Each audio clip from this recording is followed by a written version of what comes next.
আজকে শুভ রান্নাঘরে আছে মানে নিশ্চয়ই স্পেশাল কিছু হচ্ছে। কেন সকালেই তো বললাম যে একটু কোপ্তা কারি বানাবো, চিকেন কোপ্তা কারি। চিকেন কোপ্তা কারি নয়, চিকেন মালাই কোপ্তা।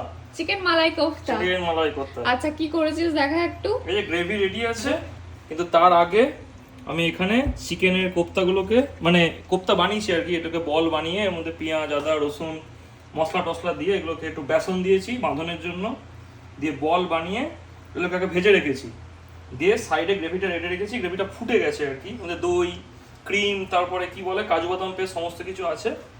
এবার আস্তে আস্তে করে এটা দিয়ে দেওয়া কমপ্লিট হয়ে গেল দেওয়া। এবার এটাকে জাস্ট খানিকক্ষণ নাড়িয়ে আর একটুখানি ফুটে গেলে মানে ভেতরে আর কি জুসগুলো ঢুকে গেলে এর মধ্যে কসুরি মেথি আর গরম মশলা গুঁড়ো ছড়িয়ে দিয়ে ঢেকে দিলি, রান্না কমপ্লিট। পরোটা দিয়ে খেতে দুর্দান্ত লাগে। দেখি একটু তুই সর কেমন বানিয়েছিস দেখি।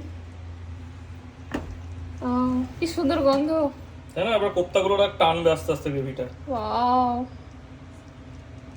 গ্রেভিটা তো পুরো ক্রিমি টাইপের হয়েছে। সেই জন্যই তো মালাই কোপ্তা।